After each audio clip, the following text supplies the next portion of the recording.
क्या ड्रीम 11 सट्टा की कंपनी है? अगर सट्टा की कंपनी है तो सरकार इसे इंडिया से बैन क्यों नहीं कर रही है? अभी हमने सुना है ड्रीम 11 को $8 बिलियन का फंडिंग मिला है, जिसका वैल्यूएशन होता है 60,000 करोड़। आखिर इन्वेस्टर इतना ज्यादा वैल्यूएशन क्यों दिया और दिन पे दिन इसका प्रॉफिट बढ़ते ही जा रहा है? आखिर क्या है इसका बिजनेस मॉडल? आज के इस वीडियो में हम डिटेल में समझने वाले इन सारे पॉइंट के बारे में। तो आपको भी प्रॉपर तरीके से अगर समझना है ड्रीम 11 के बारे में, इन सारे पॉइंट के बारे में, तो आप इस वीडियो को कंप्लीटली वॉच कर सकते हैं। So this side Krishna Thakur and स्वागत है आप सभी का आज के इस वीडियो में। चलिए बात करते हैं विदाउट टाइम वेस्ट किए हुए ये ड्रीम 11 कैसे स्टार्ट हुआ था। तो सबसे पहले हमें समझना है ये ड्रीम 11 का स्टार्टअप कैसे हुआ था, किस तरीके से इन्होंने ड्रीम 11 का शुरुआत किया था। बात है 2008 ईस्वी का, जिस वर्ष हर्ष जैन यूएस से इंडिया आया था। अब यूएस में ये फैंटेसी गेम वगैरह बहुत ज्यादा चलता था, वहां पे वो अपना टीम लगाता था, वहां पे पैसा जनरेट करता था। इस चीज का बहुत ज्यादा क्रेज था, लेकिन इसी चीज को इंडिया में कोई भी पर्सन नहीं जानते थे। फैंटेसी गेम वगैरह क्या होता है नहीं खेल पाते थे। तो उसी का गैप देखा हर्ष जैन और इंडिया में ड्रीम 11 का स्टार्ट किया, जो कि 2008 ईस्वी में हर्ष जैन के द्वारा ड्रीम 11 का स्टार्टअप किया गया था, राइट। और 2008 से लेके 2012 ईस्वी तक वो प्रॉपर तरीके से कुछ अच्छे तरीके से रिस्पॉन्स उसको अच्छा नहीं मिल रहा था, क्योंकि इसका बिजनेस मॉडल बहुत ही बेसिक तरीके से था। जो भी पर्सन उसके ऐप पे जाते थे तो वहां पे वो खेलते थे, तो उसका ऐड चलते थे उनपे और ऐड के थ्रू वो पैसा जनरेट करते थे, जिससे उसका प्रॉफिट भी नहीं जनरेट हो रहा था, सही से काम भी नहीं कर रहा था और वो लॉस होते जा रहा था। फिर 2012 ईस्वी में उन्होंने अपने पुराने बिजनेस मॉडल को चेंज किया, नए बिजनेस मॉडल को लाया और उसके साथ ड्रीम 11 को 2012 ईस्वी में ऑफिशियली लॉन्च किया। जैसे ही लॉन्च किया उस बीच में फैंटेसी गेम वगैरह इतना ज्यादा क्रेज में आने लगा, इतना ज्यादा पर्सन खेलने लगे फैंटेसी गेम, जो कि ड्रीम 11 पे बहुत ज्यादा क्रेज आया और बहुत ज्यादा यूजर भी, उसका यूजर बेस इतना ज्यादा बढ़ने लगा, जिससे उसका प्रॉफिटेबल कंपनी भी बनने लगा, बहुत ज्यादा पैसा भी जनरेट होने लगा और फैंटेसी गेम का तो दौर ही लाग दिया इंडिया में। जैसे ही 2012 ईस्वी में स्टार्ट किया, 2012 से लेकर 2014 ईस्वी में उसके ऐप पे 1 मिलियन यूजर आ गए। जैसे 2014 से 2016 हुआ, उसके ऐप पे 2 मिलियन यूजर आ गए और वहां से तो गेम धीरे धीरे चला था। लेकिन 2016 से लेकर जैसे ही 2018 आता है, उसका यूजर 45 मिलियन वहां पे यूजर बढ़ जाता है, जो कि बहुत ज्यादा रेवेन्यू जनरेट किया और बहुत ज्यादा प्रॉफिट भी हुआ और उसका जो यूजर बेस है बहुत ज्यादा ग्रो भी कर गया। और 2019 ईस्वी में उन्होंने 2000 करोड़ का प्रॉफिट भी जनरेट किया।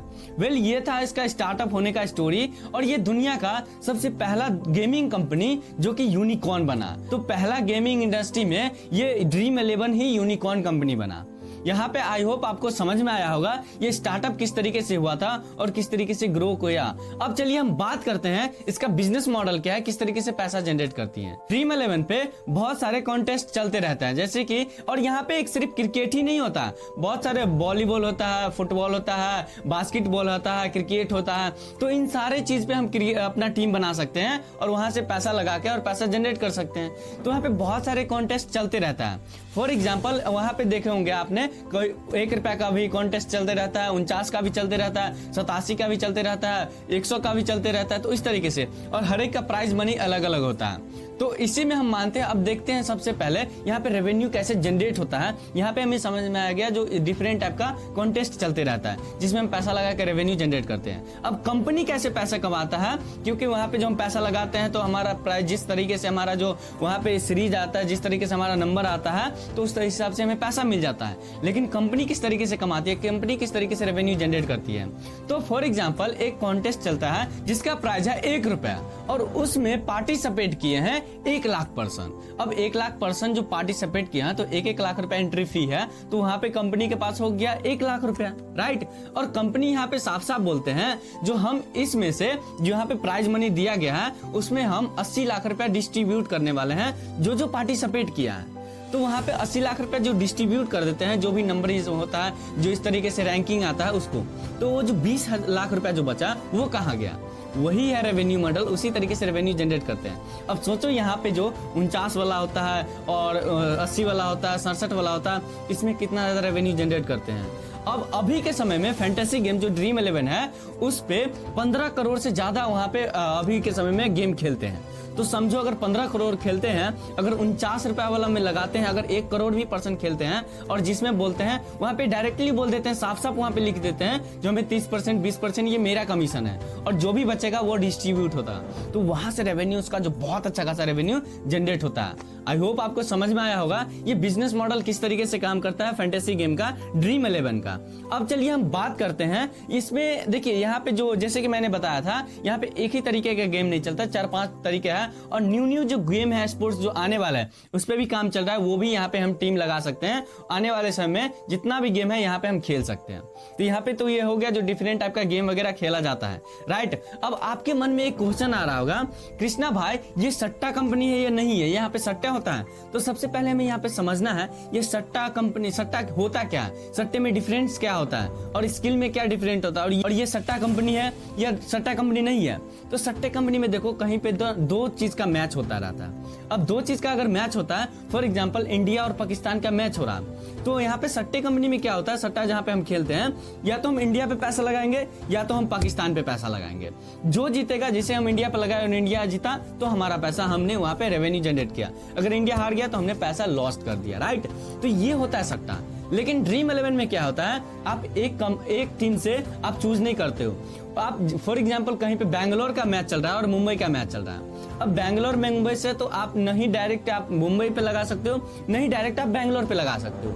हमें दोनों टीम में से चूज करना होता है, अपना टीम क्रिएट करना होता है। तो आप दोनों में से प्लेयर चूज करते हो, जो भी प्लेयर आपको अच्छा लगता है, जो खेलने में अच्छा होता है, जो आपके हिसाब से उसको चूज करते हो। जब आपका टीम बनता, आपका टीम मारता है, उस हिसाब से पॉइंट मिलता है, तब आपका जाकर जीत होता है। यहाँ पे सट्टा में और जो सट्टा नहीं होता उसमें आई होप आपको समझ में आया होगा, डिफरेंट आया होगा। सट्टा में क्या होता है, 2 कंपनी होता है या 2 मैचेज होता है, 2 जगह से मैच होता है और एक पे हम लगाते हैं या हारे या जीते। लेकिन ये जो ड्रीम 11 है, यहाँ पे मैच जो होता है, आईपीएल वगैरह जो होता है, इसमें हम दोनों में से टीम निकालते हैं। 7 और 5 का कॉम्बिनेशन लेते हैं, 5 या 6 का कॉम्बिनेशन लेते हैं। एक में से आप 7 से ज्यादा नहीं, 4 से कम नहीं ले सकते। तो यहाँ पे हमें दोनों टीम में से लेना होता है और अपना टीम क्रिएट करना होता है। आई होप आपको समझ में आया होगा ये सट्टा क्या होता है और सट्टा जो नहीं है वो क्या होता है, और ड्रीम 11 में जो करते हैं वो सट्टा है या नहीं है। अब चलिए हम आगे बात करते हैं। जो ड्रीम 11 पे बहुत सारे केसेस वगैरह भी हुए थे, जैसे कि बहुत सारे पर्सन बोलते हैं ये सट्टा कंपनी है, बहुत सारे बोलते हैं यहाँ पे हमारा घर उजड़ गया,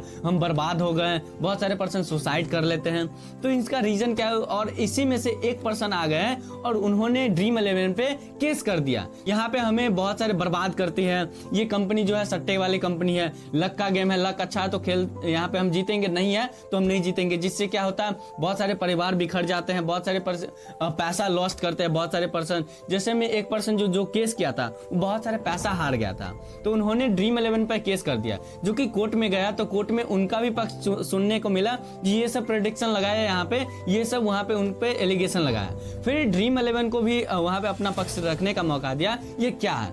फिर कोर्ट का जो ऑर्डर आता है वो सुन के आप हैरान हो जाते हो।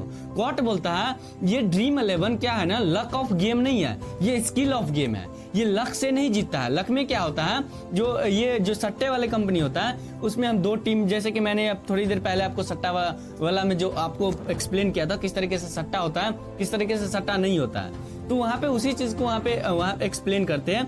जो ये लक का गेम नहीं है, यहाँ पे स्किल आपको काम करता है, स्किल, क्योंकि आपने दोनों टीम में से चूज किया, आप एक पे तो नहीं लगाते हो, ये तो बैटिंग नहीं करते हो। तो इस तरीके से वहाँ पे उसका कोर्ट का ऑर्डर आता है, जिसके वजह से अभी ड्रीम 11 को बैन नहीं किया जा रहा है, और ये बैन होगा भी नहीं, क्योंकि ये अपने आप को बताती है जो इस तरीके से हम नहीं करते हैं, दोनों टीम में से करते हैं, और ये स्किल ऑफ गेम है। आपका क्या थिंकिंग है इस पे, हमें कमेंट सेक्शन में अपना व्यू जरूर बताइएगा। क्या ये सट्टे वाले कंपनी है या नहीं है, क्या आप ड्रीम 11 पे पैसा लगाते हो या नहीं लगाते हो।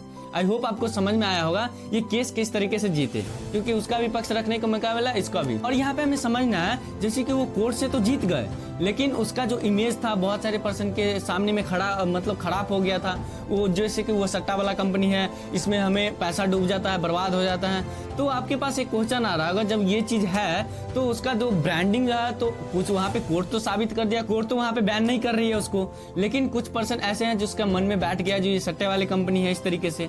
तो वो उसको दूर करने के लिए आपने देखा होगा जो MS धोनी को एडवर्टीजमेंट करवाते हैं, MS धोनी से ऐड करवाते हैं, तो वहाँ पे जो MS धोनी को हम सभी तो इतना ज्यादा प्यार करते हैं, तो जब वो कर रहे हैं जो जिससे क्या होगा, उनका जो इमेज जो पर्सन खराब गया है, जिसके माइंड में जो बैठा है जो ये सट्टे वाले कंपनी है, ये यहाँ पे लक का गेम है, ये स्किल ऑफ गेम नहीं है, ये लक ऑफ गेम है, तो वहाँ पे उसका भी मतलब वो जो रिलेशन होता है वो खत्म कर दिए।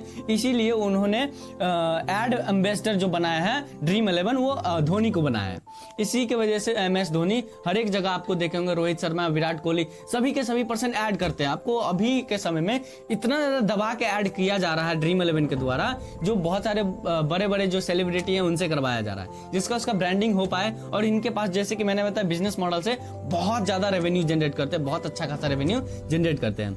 अब हम बात करते हैं यहाँ पे इतना ज्यादा जो इन्वेस्टर है वहाँ पे पैसा क्यों लगा रहे हैं। तो देखिए ये गेम है एक एडिक्टिव गेम है, यानी कि जब आप यहाँ पे खेलना स्टार्ट करते हो आपका आदत लग जाता है। और यहाँ पे एक चीज और है, जो यहाँ पे आप पैसा जो लगाते हो वो जल्दी आप निकाल नहीं पाओगे, कुछ लिमिट होता है, जो वो लिमिट जैसे टच होता है तब जाकर आप निकालते हो। फॉर एग्जाम्पल यहाँ पे 200 रुपया का होता है, जब 200 रुपया होता है गेम आप पैसा लगाते हो वो निकालोगे नहीं, यानी कि उसके लिए आप रिकवर करने के लिए उसको लॉस जो होता है उसको रिकवर करने के लिए आप वहाँ पे गेम खेलते रहोगे। जब 200 का तब करोगे, वहाँ पे आप विड्रॉल करने वाले हो। इसीलिए यहाँ पे इन्वेस्टर से पैसा इन्वेस्ट कर रहे हैं ड्रीम 11 में, और ये हाईली एडिक्टिव गेम है, जो आदत लग जाता है बहुत ज्यादा। आपने देखा होगा ना, जैसे म्यूचुअल फंड का जो ऐड आता है, सब्जेक्ट टू मार्केट रिस्क, अपने रिस्क पे लेके खेलिएगा, इसी तरीके से यहाँ पे भी आता है ड्रीम 11 में, जो कुछ ऐड आता है जो अपने दिमाग से खेलिएगा, सोच समझ के खेलिएगा, यहाँ पे आदत लगने का चांसेस हो जाता है, तो इसीलिए ऐड आता है। और ऐड देखे तो हम लोग तो मानने वाले नहीं है,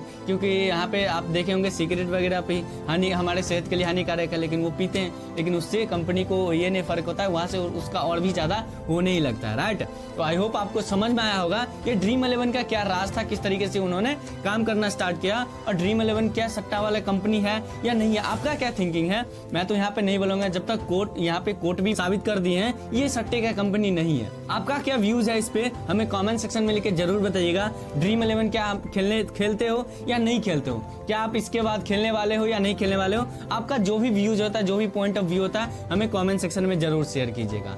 एंड वीडियो आपको कैसा लगा हमें कमेंट सेक्शन में वो भी बता सकते हैं। चलिए आज के इस वीडियो में इतना ही। Thank you so much for watching this video. आप इसी तरीके के और भी वीडियो चाहते हैं तो इस चैनल को सब्सक्राइब कर लीजिए, साथ ही बेल आइकन प्रेस कर लीजिए, जिससे आने वाला वीडियो का नोटिफिकेशन आपको मिलते रहे।